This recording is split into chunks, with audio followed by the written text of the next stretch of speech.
Assalamualaikum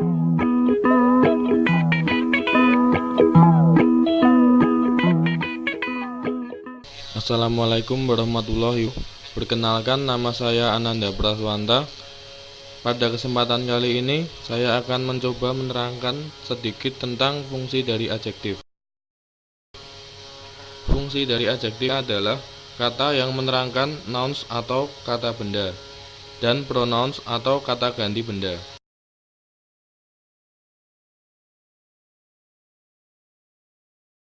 Untuk contoh pada adjektif menerangkan nouns, that lazy boy.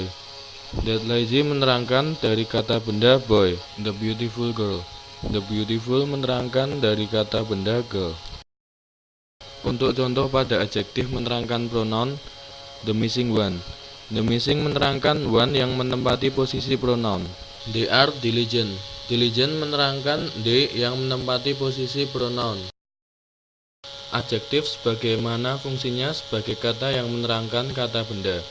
Dapat berupa struktur gramatikal lain, misalnya seperti clause atau anak kalimat, phrase atau susunan kata-kata yang mengandung pengertian, adverb atau kata keterangan. Struktur tersebut dapat berfungsi sebagai adjektif, seperti yang tertera dalam contoh berikut. Adjective clause, the boy who is staying in a house next door. Participle phrase, the boy staying in a house next door.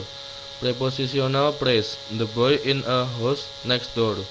Adverb, the boy next door. Infinitive phrase, the boy to send a message. Semua kata-kata yang digarisbawahi di atas, baik yang berupa clause, phrase maupun adverb, keseluruhannya berfungsi sebagai adjektif atau kata sifat, karena kata-kata tersebut menerangkan kata benda the boy yang ada di depannya. Sebaliknya, adjektif dapat pula digunakan sebagai jenis kata yang lain, dalam arti dapat menduduki fungsi seperti jenis kata yang lain tersebut. Fungsi tersebut adalah 1. Adjektif digunakan sebagai noun atau kata benda. Kata sifat yang berfungsi sebagai noun ini biasanya ditandai oleh kata sandang the. Contoh, I don't like the white of the egg.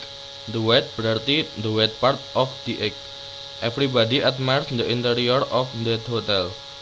The interior berarti the inside part of hotel. Adjektif digunakan sebagai adverb atau kata keterangan. Sebagai fungsi adverb, kata sifat ini dapat menerangkan verb, adjektif, adverb, dan prepositional phrase. Perhatikan contoh-contoh berikut untuk memperjelas pemahaman. Menerangkan verb atau kata kerja. Contoh, you make me feel uneasy. Uneasy berarti menerangkan feel. You drive me crazy. Crazy berarti menerangkan drive yang berupa kata kerja. Menerangkan adverb atau kata keterangan yang lain. Contoh, your idea goes far ahead. She was left far behind.